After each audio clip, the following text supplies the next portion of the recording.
I opened my home to my wife's family, and they crossed a line with my daughter. You won't believe how far this went. What happened next sparked a debate no one expected. Sometimes a story looks simple at first, but the deeper you go, the more you realize it's really about loyalty, boundaries, and who gets protected when things get uncomfortable. So here's what happened from my perspective. I'm married, and my wife and I have a 16-year-old daughter named Zoe. About 10 months ago, my brother-in-law went through a divorce and lost his place, so we took him in. It was supposed to be temporary. The kind of thing you do because it's family. You help someone get back on their feet. At first it was just him living with us. Then, a couple of months before all of this happened, his twin daughters, Olivia and Sloane, both 18, moved in too. Suddenly our house felt crowded. 3 adults, 3 teens or young adults, and a lot of personalities under one roof. Zoe and her cousins weren't close, but they got along well enough. No big fights, no obvious drama. At least that's how it looked on the surface. Then Zoe started coming to me upset. She told me her cousins were going into her room when she wasn't there. Not knocking, not asking, just walking in like it was theirs. At first it sounded like small stuff, makeup, phone accessories, clothes, but it kept happening. She even told me her school laptop had been taken at one point. Every time she talked to me, she looked more frustrated and more defeated, so I stepped in. I spoke directly to Olivia and Sloane and told them they needed to stay out of Zoe's room and respect her privacy. But when I brought it up to the other adults, things didn't go the way I expected. My wife and my brother-in-law brushed it off like it was nothing. They said girls their age borrow each other's things, that it was normal teenage behavior. I didn't see it that way. Borrowing means you ask. Borrowing means you get permission. This felt different. Still, I tried to keep things calm. I didn't want to turn the house into a battlefield. Then Zoe bought something that really mattered to her. She saved for over a month and bought herself a MAC makeup kit, around $60. She was proud of it. It wasn't just makeup. It was something she earned with her own effort. One day she came to me upset in a way I hadn't seen before. She found the kit on her bed, completely ruined. The shades had been mixed together. She told me Sloane had taken it without asking and destroyed it. Zoe cried, not angry crying, just hurt. I told my wife what happened.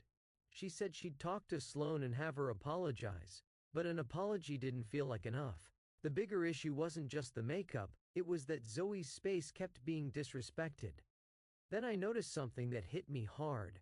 Zoe had started quietly moving her valuables out of the house. She was trying to protect her things because she didn't trust they'd be left alone. That's when I realized something had to change. I didn't yell. I didn't threaten anyone.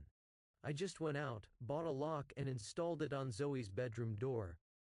A simple boundary. A way for her to feel secure in her own space. But the reaction was immediate. My brother-in-law saw the lock and confronted me. I told him exactly why it was there. He said his daughters weren't thieves. He said girls their age borrow each other's stuff all the time. He told me Zoe should just buy a cheaper replacement. Then he said she shouldn't even be wearing adult makeup and suggested my wife should fix Zoe's so-called defect of wanting to look older. That crossed a line for me. Instead of holding his daughters accountable, he turned the focus onto Zoe. He accused me of babying her, of being overprotective. I tried to keep it between me and my wife, but she stepped in, and she was upset with me. She said I put the lock on for her nieces to see, like I was trying to embarrass them. She said it would stop them from spending time with Zoe, and she told me I should treat Olivia and Sloane like daughters too.